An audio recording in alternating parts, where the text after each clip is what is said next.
One, two.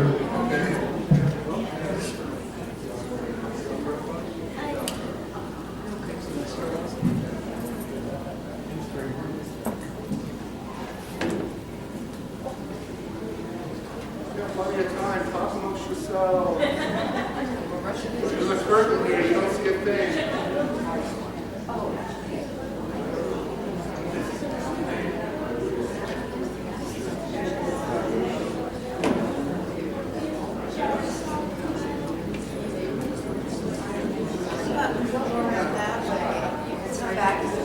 Yeah, I think. Oh, does that door open? Yeah. This one right here.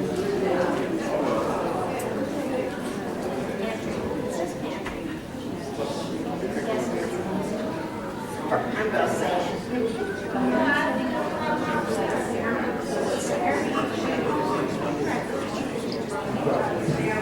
One, two, one, two.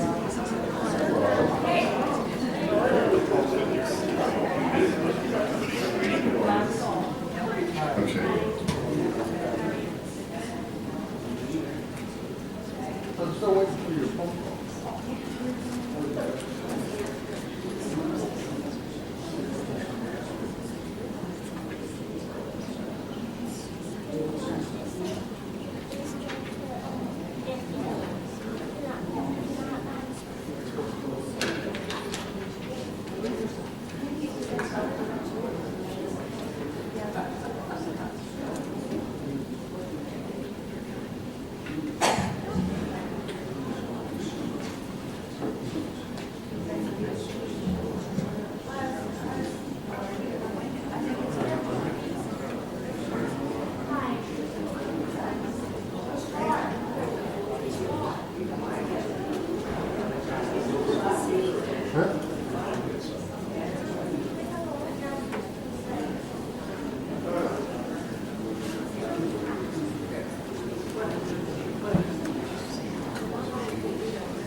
we had to play and we had to Smith Center.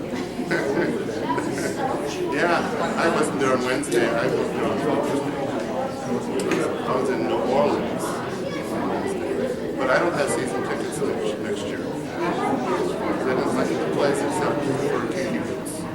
So it wasn't worth spending the money. And I thought, well, I could give them away, but I would have to really give away 80%. I've either seen them, Wicked I've seen.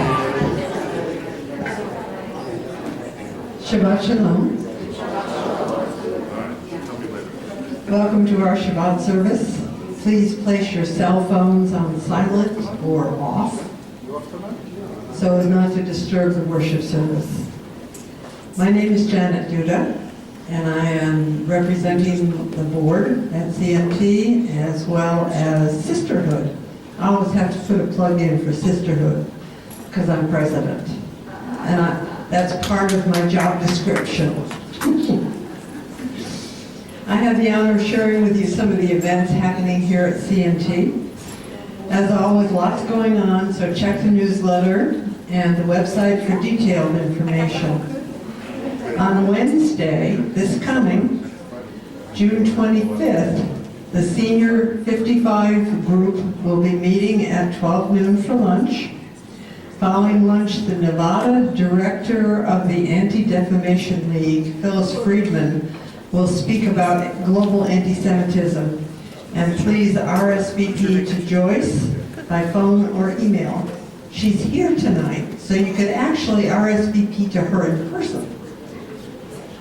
Program is complimentary for CNT members and $8 for guests. On Thursday, the 26th, Cinema Connection will meet in the Youth Lounge for the monthly movie, Shanghai Ghetto, at 7:15 p.m. This is a free program. Donations are welcome and help to support the Hesed Committee, of which I am also a member. So Hesed Committee is a really good thing, and if you haven't gotten your Simcha things in yet, I'll take them tonight. The following Friday, June 27th, is the really, really, really big thing. That is going to be the farewell to Rabbi Rubin. And we're hoping for a huge turnout. There will also, please join us as we bid her goodbye. She's returning to her hometown of Phoenix and her family, and a lovely synagogue there. And we wish her so much success, and please come and wish her success yourself. Save the date for Friday, July 18th. We have a terrific Shabbat B'Yakab, Torah, plan to welcome Cantor Jessica Hutchins. She will be here for the first time that evening, July 18th. It's going to start with a happy hour service and dinner afterwards. The Saturday morning program start times have a slight change for those of you who come. Torah study will be held at 8:45. Next week, Rabbi will lead a Torah study, morning minyan at 9:45, and our Jewish heritage at 11 a.m. I would encourage anyone who is a member of Sisterhood, I have to get my commercial in, you know, to look over the schedule for next year's activities. We're going to have some great stuff. The first board meeting is in August, and you will get notification of that. And of course, everyone is invited to board meetings if you wish to come. If you are not a member of Sisterhood, talk to me, because I would be more than happy to talk you into it. Shabbat Shalom.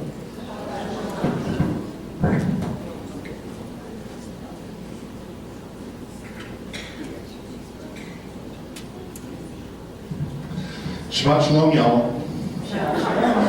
Now I had to add the y'all because I was on vacation, y'all. Where did I go? New Orleans. They're not big on kosher food there, I gotta tell you. But they are big on food. And we stayed in the Garden District, and it was very nice. That's where I had my honeymoon, believe it or not, over 32 years ago. And we've been there probably a dozen times, but not since Katrina. And before Katrina, they had about 880 restaurants. Now they have 1,300. So New Orleans has come back.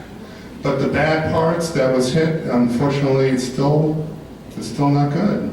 That's a shame.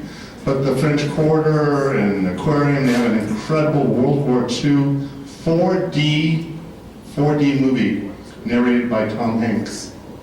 What's 4D? When you watch this movie, it's a great movie, and then things come out of the screen, or the chair that you're sitting on shakes, or something comes from the ceiling. You think you're in Disneyland, right?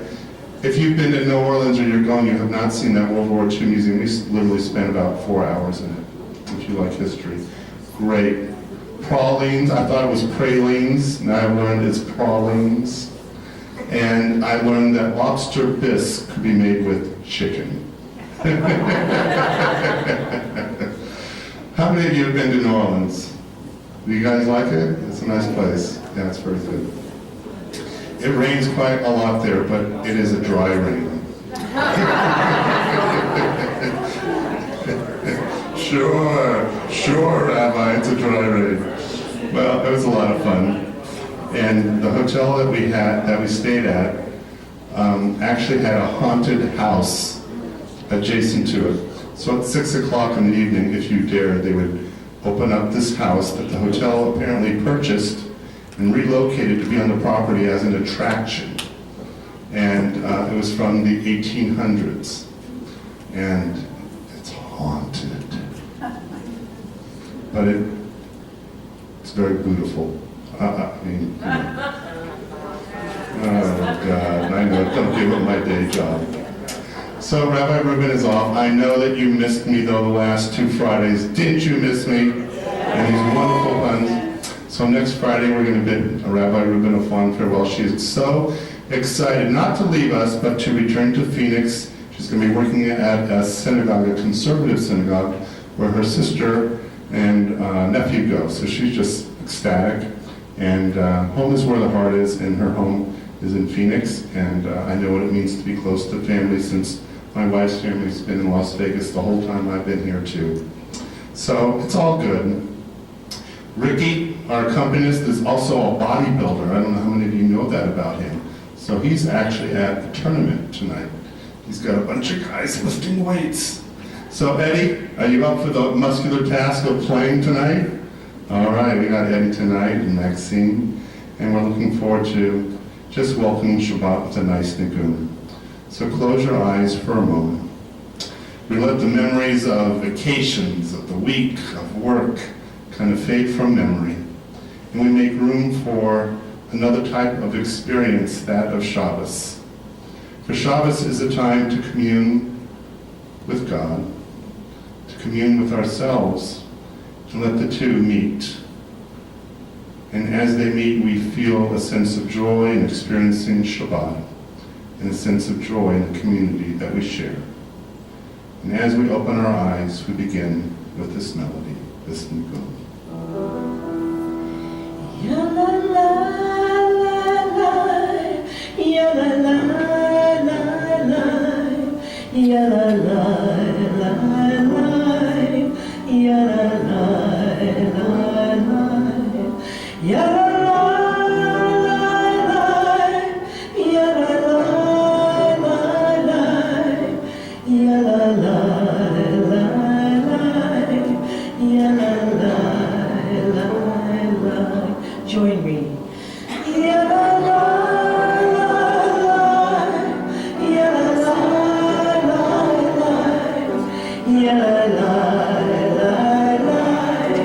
ya la la la la, ya la la la la, ya la la la la, ya la la la la, ya la la.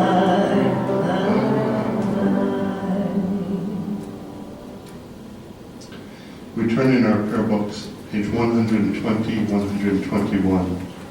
For the mitzvah of killing the Shabbos lights, Ellen Birnbaum and Esther Kramer, please come forward.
Baruch atah Adonai, Eloheinu melech haolam,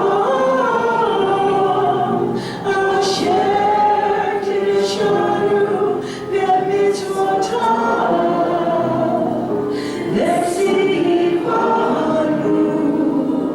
lechalit ner, lechalit ner shel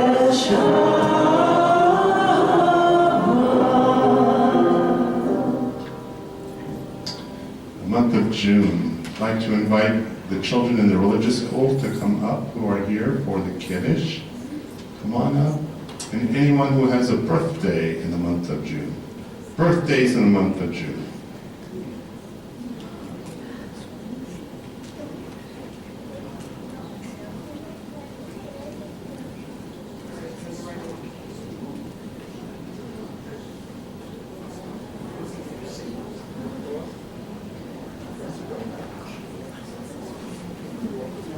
JD, do you want to come too? Allison's please come up too.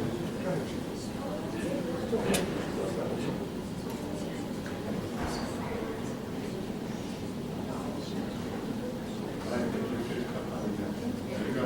Baruch atah Adonai, Eloheinu melech haolam, borei hagafen. Amen. L'chaim.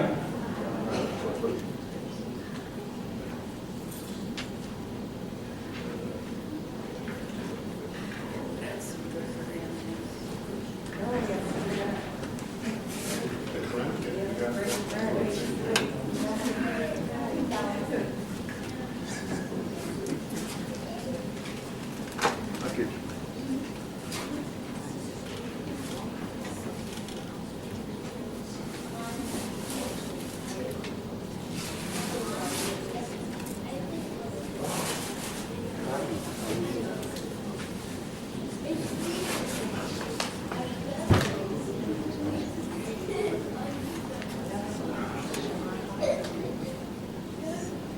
One of you kids want to lead it?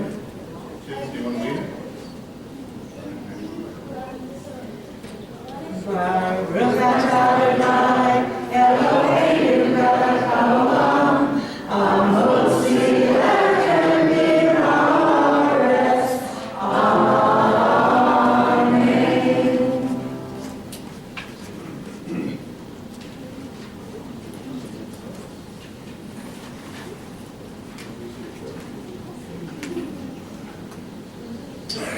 The opening nigun that we began with will reappear in the service. So now you've attached yourself to that melody, and it will weave itself gently at different parts of the service. Embrace it, sing along, let it speak to you.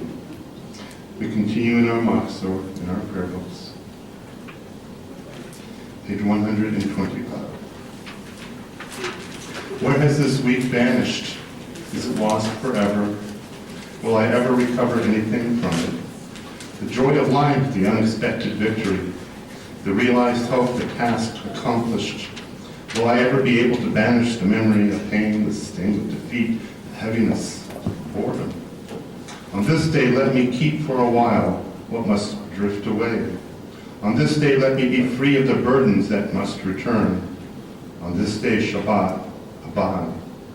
Help me to withdraw for a while from the flight of time, contain the retreat of the hours and days from the grasp of frantic life. Let me learn to pause if only for this day. Let me find peace on this day. Let me enter into a quiet world this day. On this day, Shabbat. On this day, Shabbat. Abide. Return to page 142 for Shalom Aleichem. We join together.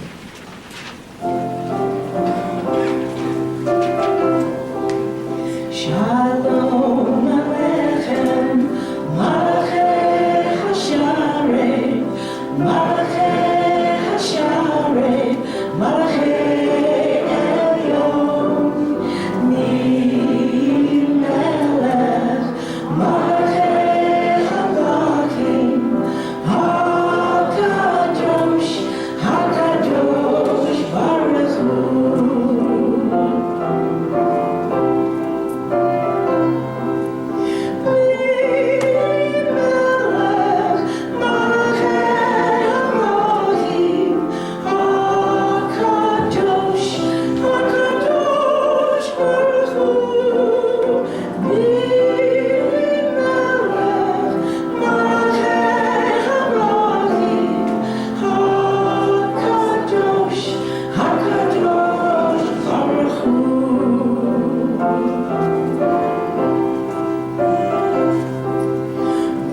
Malachem Shalom, Malachem Shalom, Malachem Shalom, Malachem Elyon, Melech, Malachem Amlakim, HaKadosh, HaKadosh Baruch Hu.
The Chatzi Kaddish. Yitgadol, Yitkadash, Shamei Rabbi, Me'amad Yirach Yilitei, Ve'amlech Malchutei, B'chayecha, U'yomecha, U'chayecha et Yisrael,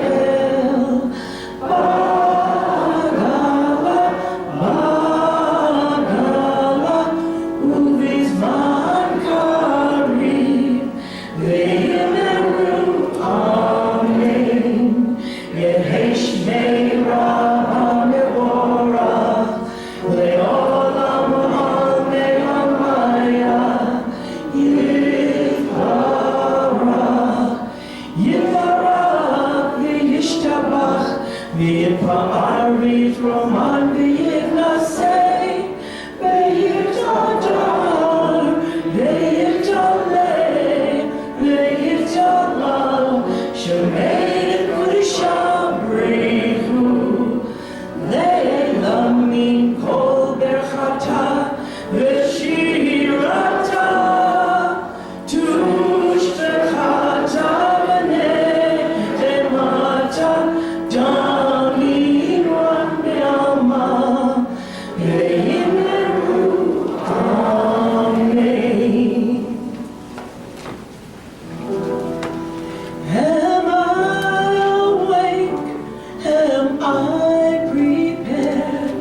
Are you listening to my prayer?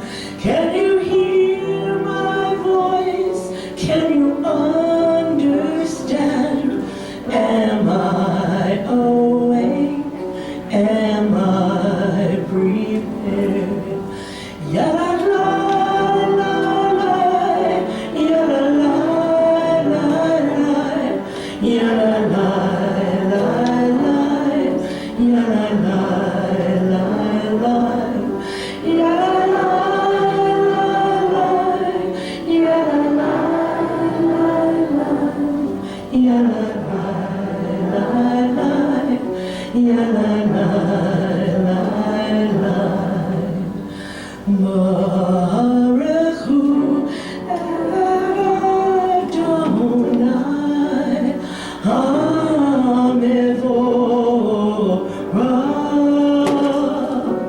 Maru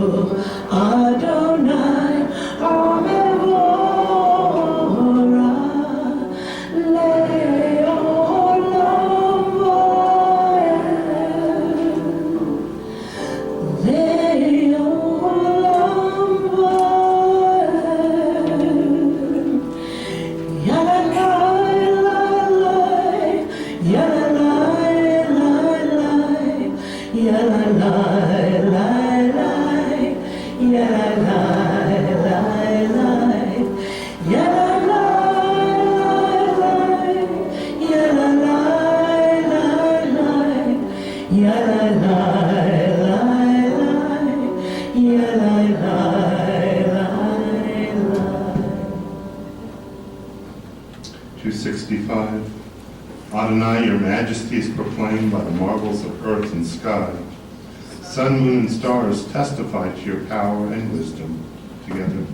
Days follow day in endless succession, and the years vanish, but your sovereignty endures. Though all things pass, let not your glory depart from us. Help us to become co-workers with you. Endow our fleeting days with abiding worth. Baruch atah Adonai, Amari v'Aravi.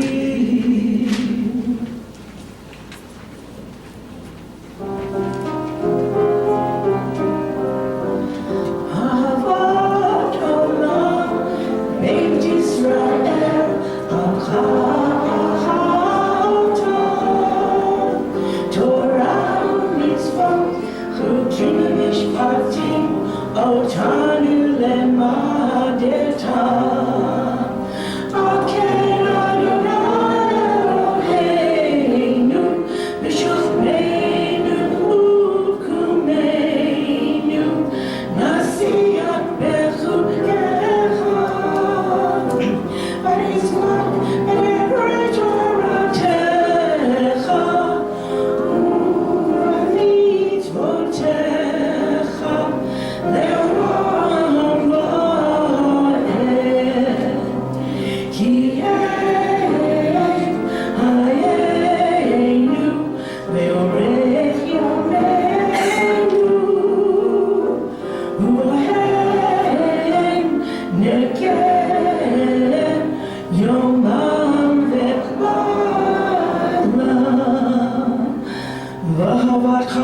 Atisir mimenu le'olamim, Baruch atah Adonai, Ohev amo Yisrael. Amen. Shema Yisrael, Adonai Eloheinu, Adonai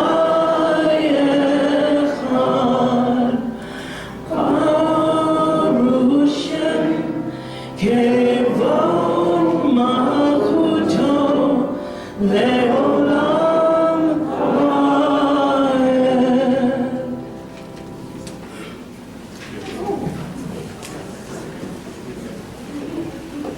We continue with the Ve'ahavta. Ve'ahavta et Adonai Elohecha b'chol levacha u'b'chol nafshecha ובכל מאודיך, והיו הדברים האלה אשר אנוכי מצווך היום על לבביך, ושנתם לבניך, ודיברתם בשבתך בביתך, ובלכתך בדרך, ושכבך וקומך, ושרתם להיות על ידיך, והיו לטוטפות בעיניך, וכתבתם על מזוזות ביתך ובשעריך, למען תזכרו ועשיתם את כל מצוותיי, והייתם קדושים לאלוהיכם. אני אדוני אלוהיכם, אשר הוצאתי אתכם מארץ מצרים, להיות לכם לאלוהים. אני אדוני אלוהיכם, אדוני אלוהיכם אמת. 269 responsibly. We worship the power that unites the universe, a promise of harmony for all. Yet oneness is our grasp, as in perfection and evil abound. Before our eyes there is a vision of perfection, order, and goodness. There is evil enough to break the heart, and there is good enough to exalt the soul. When will redemption come? When we grant everyone what we claim for ourselves. For long ago we escaped the tyranny of Egypt. Our people saw the power of the Most High. We learn God's presence redeems time and event, so we celebrate this power that makes for freedom. Please join me with Micha Mocha.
that my mouth may declare your praise.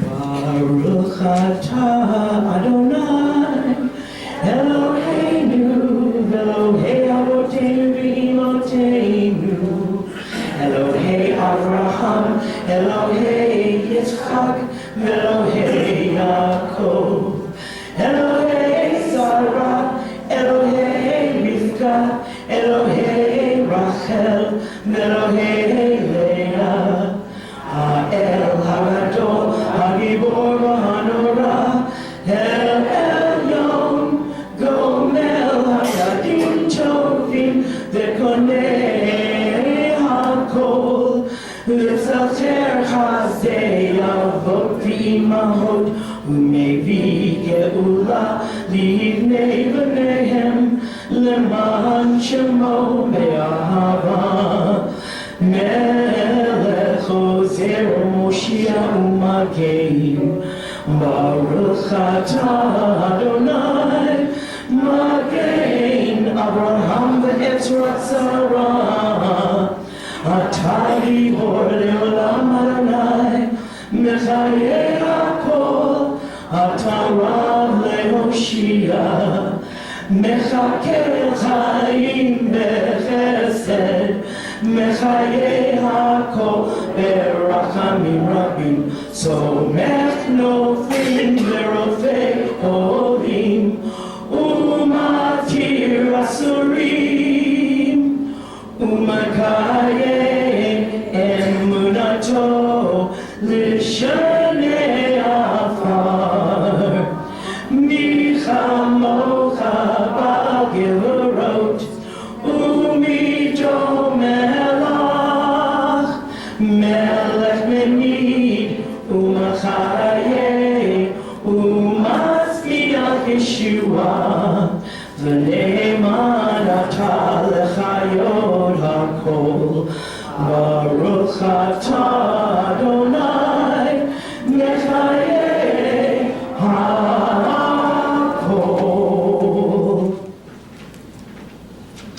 We continue at our own individual pace through page 283 As you complete your own individual readings at that time, be seated.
Tonight in our Nisha prayer, we include those who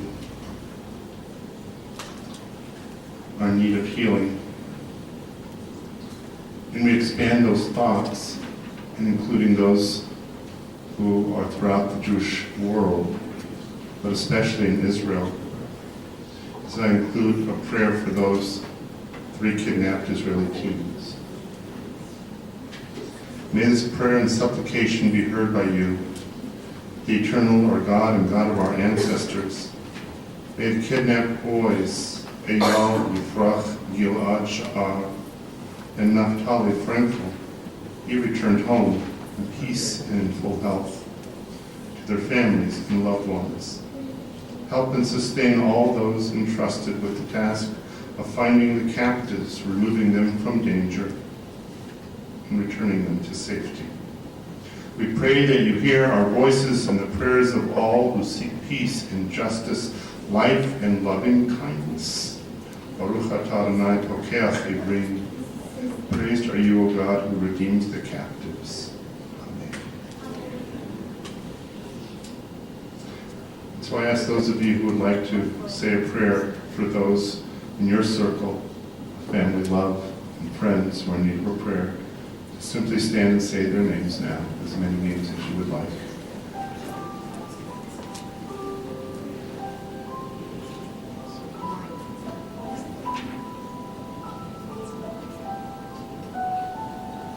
Now we as a community, we rise in solidarity with them. So we join in this special Mishaberach.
Good Shabbos again, everyone.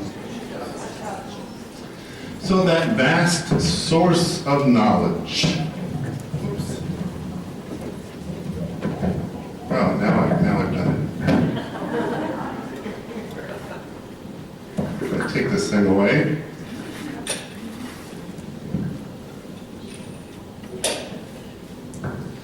Going back to that vast source of knowledge.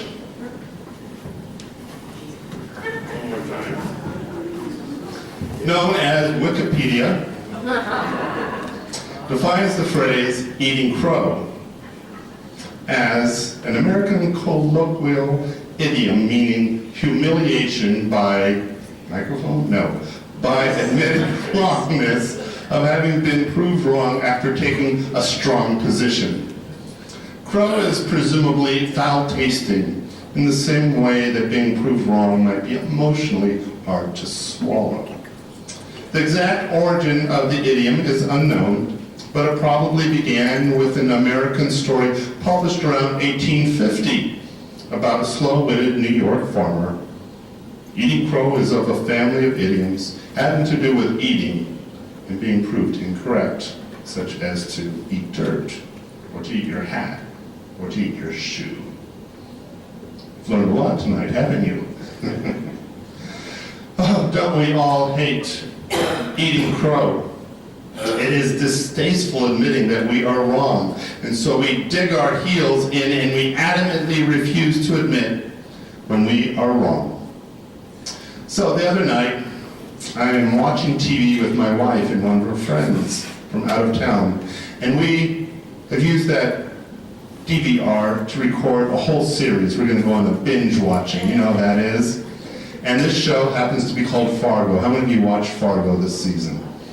Well, it's a very quirky show by the Coen brothers, and I recommend it.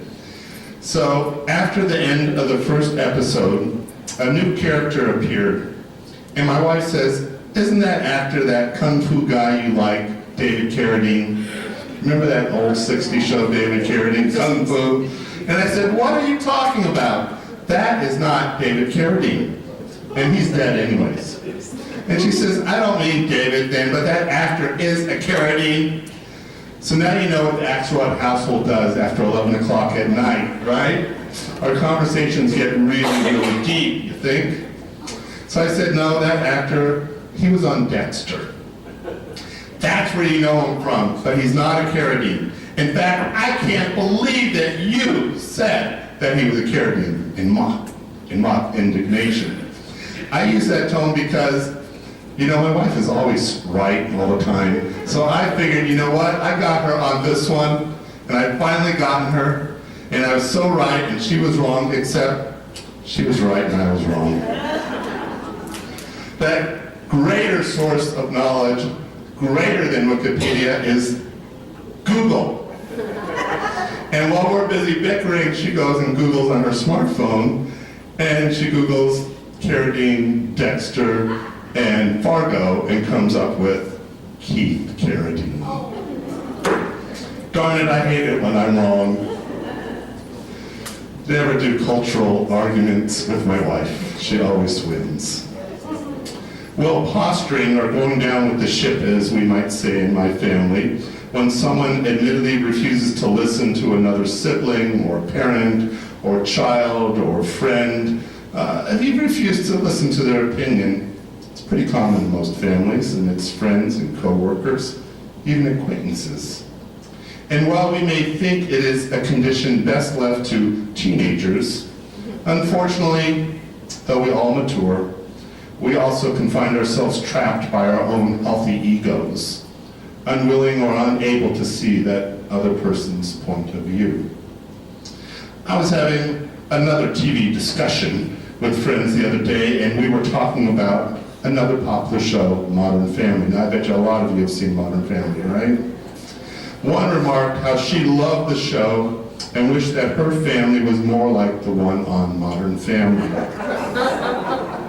The other person said, "Yeah, but that's TV, real life is different." And those of you who have seen Modern Family know that it is truly a modern family. You got old married to young, you got diverse ethnic groups, you got a gay couple, you have adopted children, you have different races. Everything that America now is represented by, quote, this modern family. And there usually is, in the context of this comedy, some kind of conflict which has to be resolved in 30 minutes.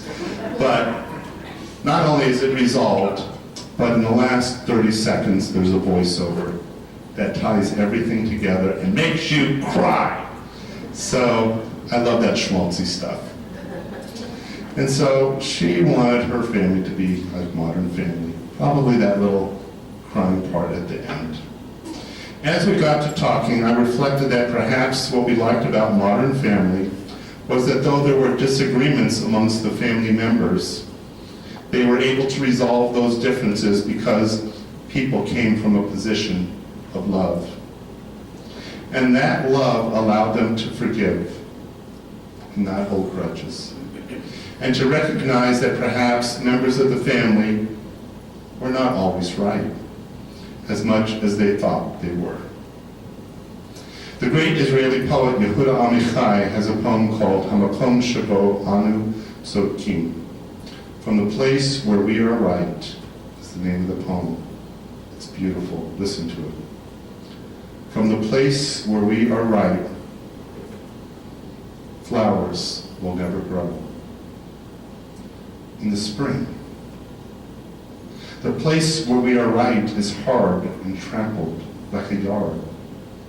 But doubts and loves dig up the world like a mole plow, and a whisper will be heard in the place where the ruined house once stood. Listen to that poet's words. What's he saying?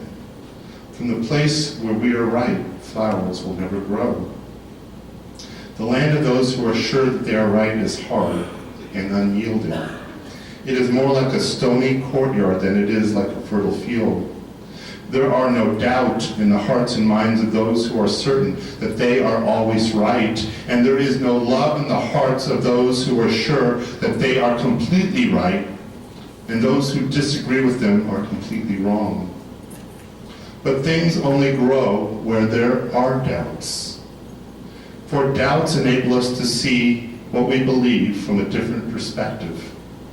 And sometimes the interchange between what I believe and what you believe leads to the birth of a new idea that is better than my original idea or your original idea. And if there is love between two people who disagree, that love enables them to listen to each other's ideas and to grow from the interchange. That is what I think the poet means when he says, from the place where we are right, flowers will never grow. The place where we are sure that we are right and that only we are right is a cold and stony ground, a ground on which nothing can ever grow. I must tell you that I never quite understood the one dimension of the story that we read this Shabbos morn of Korach and Moses. For in this week's Torah portion, Korach and Moses have this conflict, this battle. Let's go over this story between these two people as if it was a quarrel, not between Korach and Moses, of Korach as a rebel, but really between two people who disagree. One of whom is absolutely certain that he is completely right, Korach, and one of whom is open to the possibility that he just might not be entirely right, Moses. The story begins with Korach making an accusation. He says that all the people are equally holy, and that therefore Moses has no right to rule over them. He accuses Moses of arrogance and setting himself up above the people, and even though the traditional commentators all agree that this was just demagoguery, and that he did not mean what he was saying, that it was just a way to fire up the people and get them on his side, let us grant for a moment that Korach just might have been sincere, and that he might have meant what he was saying. What is Moses' reaction to this accusation that everybody is as holy as Moses? The Torah says, "Vayishma Moshe vayipol al panav," that when Moses heard this accusation, he fell upon his face. When he heard the accusation, he fell upon his face. What does that mean? I used to think that Moses fell upon his face in exhaustion or in disappointment. After all he had done for the people, this is the way they treat him. I always thought that he fell upon his face in exhaustion and in despair. That is what I thought the passage meant. But one of the commentators says that Moses fell upon his face means something entirely different. It means that Moses went into himself. He closed his eyes to what was going around him for just a few minutes.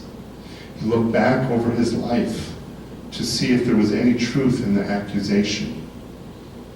Had he perhaps lorded over the people more than he should have?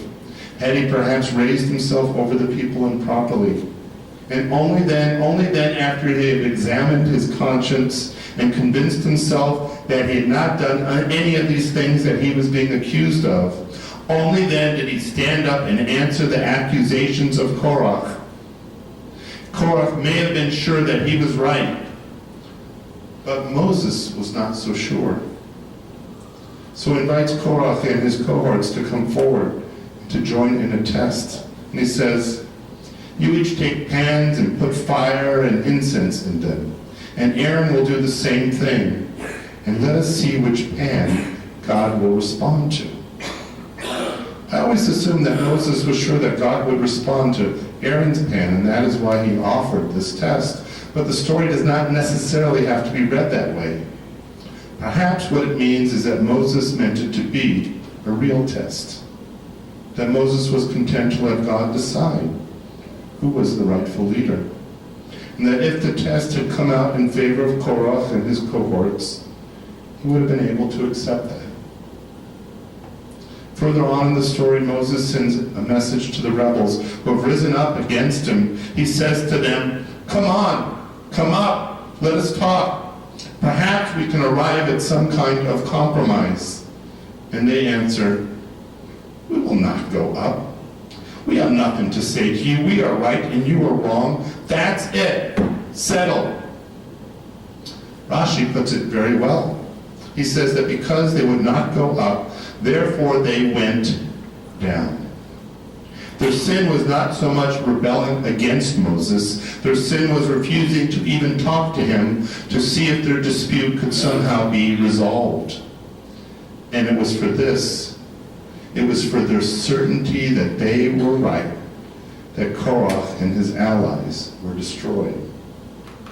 For rightness can kill you if you think it is all on your side.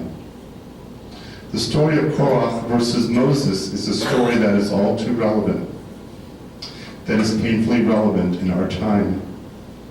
I give Korach the benefit of the doubt and believe that he really believed he was right.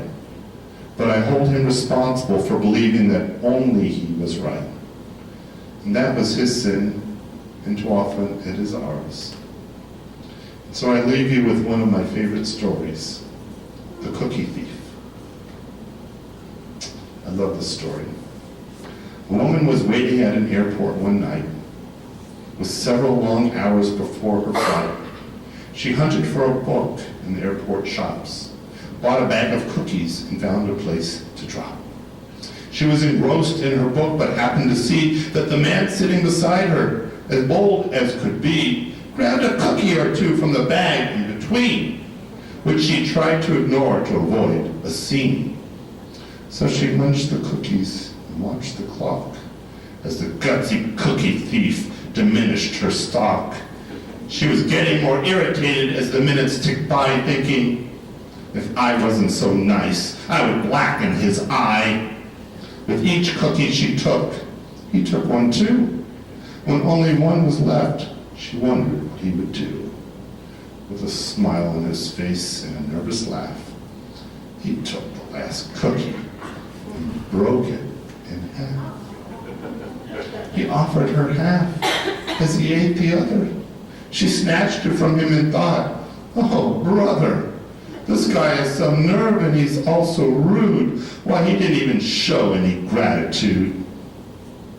She had never known when she had been so galled, and sighed with relief when her flight was called. She gathered her belongings and headed to the gate, refusing to look back at the thieving ingrate. She boarded the plane and sank in her seat. Then she sought her book, which was almost complete. As she reached in her bag, she gasped with surprise. There was her bag of cookies in front of her eyes. If mine are here, she moaned in despair. The others were his, and he tried to share. Too late to apologize, she realized with grief that she was the rude one, the ingrate, the thief. Sometimes cookies are warm and good to the taste. Sometimes cookies crumble in our hands, become as distasteful as eating crow. Shabbat shalom.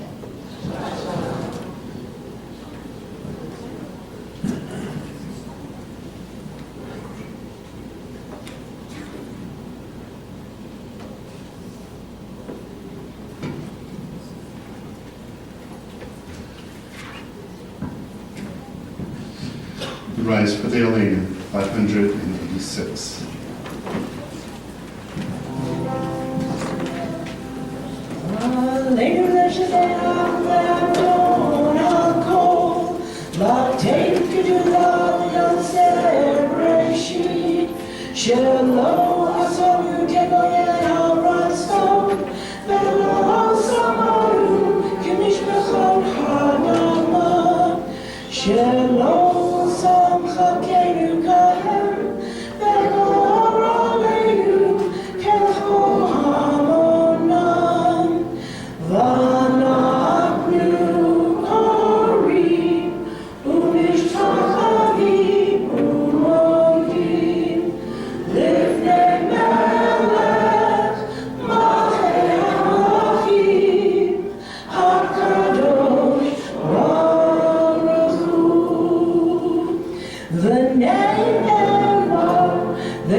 Is that a great story or what? The cookie.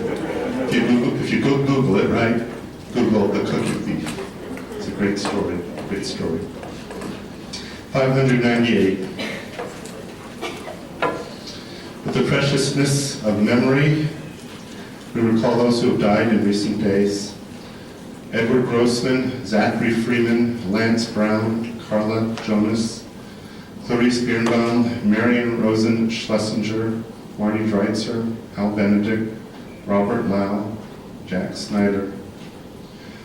The yard sites we recall are Martin Berger, Lillian Blitzstein, Bernard Brody, Michael Chevalier, Jacob Dunn, Toby Epstein, Trudy Falkenstein, Rose Gallen, Celia Glasser, Francis Cushon, Leonie Hagabu, Mary Higgins, Isla Jensen, Alfred Kempenek, Emma Kestenbaum, Arm Ural, Kritzwald, Yale Levenberg, George Lutz, Sheldon Mann, Phyllis Mark, Jane Marshall, Sidney Mann, Floyd Meeks, Byron Meyer, Paula Mincer, Dorothy Middleman, Joseph Malinsky, Rufus Pate, Morton Rosen, Samuel Bernard Ross, Malvine Rowe, Alan Sandell, Alex Sherman, Rebecca Sherman, Henrietta L. Sonnenthal, Sam Tenenbaum, Ida Tobin, Jerome Unger, Yale A. Weissman.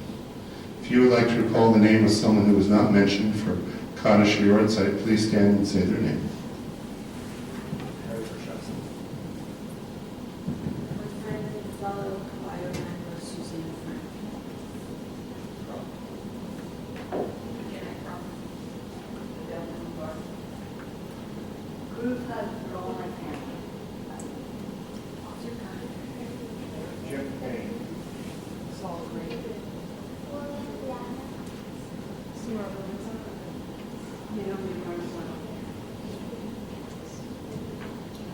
As we think of all these and others who have touched our hearts, we rise to recite our Kaddish prayer. Yitkadal v'yitkadash Shemei Rabbah, v'yalmah v'yibrach v'yiruteh v'yamlich malchuteh, v'chayechon v'yomechon v'chayedachol Beit Yisrael, mar elav b'zman karev v'yimru amen. V'heshmei Rabbah v'vorach l'olam omei omaya, yitbarach v'yishtabach v'yitahar v'yitramah v'yitnaseh, V'yitadar, v'yitaleh, v'yitalal, Shmei Kusha, B'richu, Leila Minkol, Merchata, V'shiata, Tushkachata, V'nechemata, Dami Ram V'yalma, V'yimru Amen.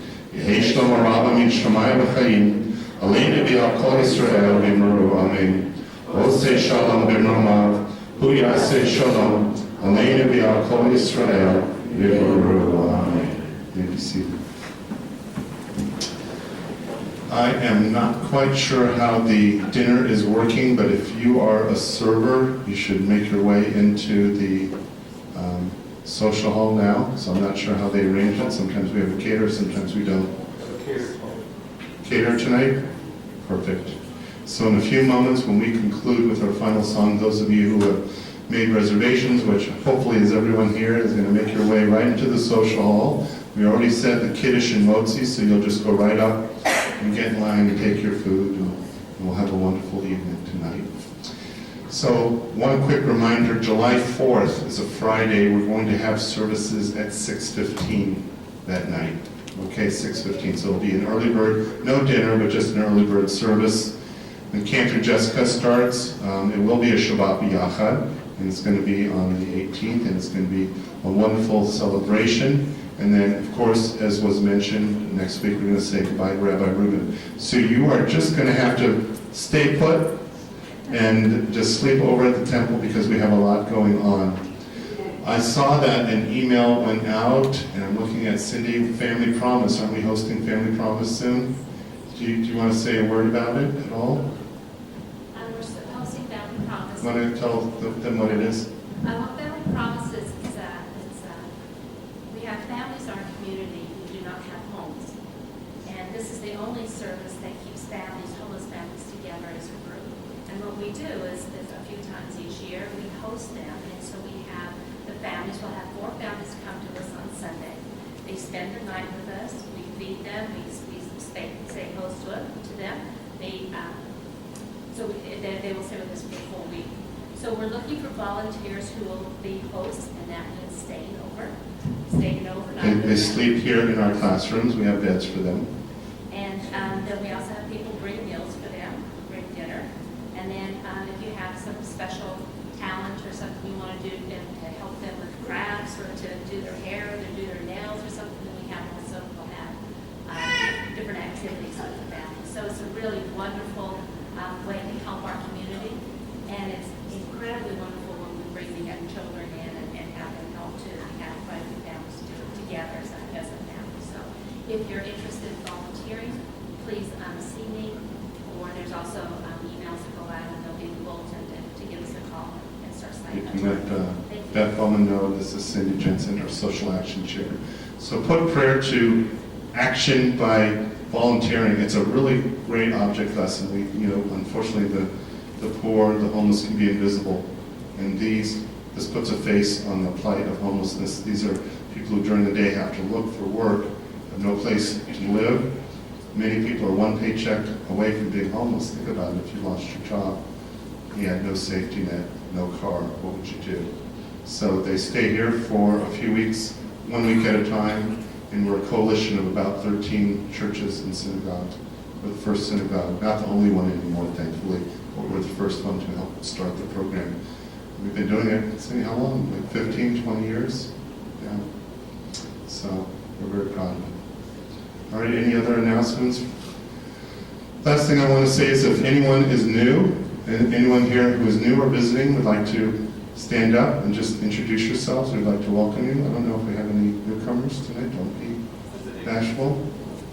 Visiting? You want to say your name? What is it, Todd?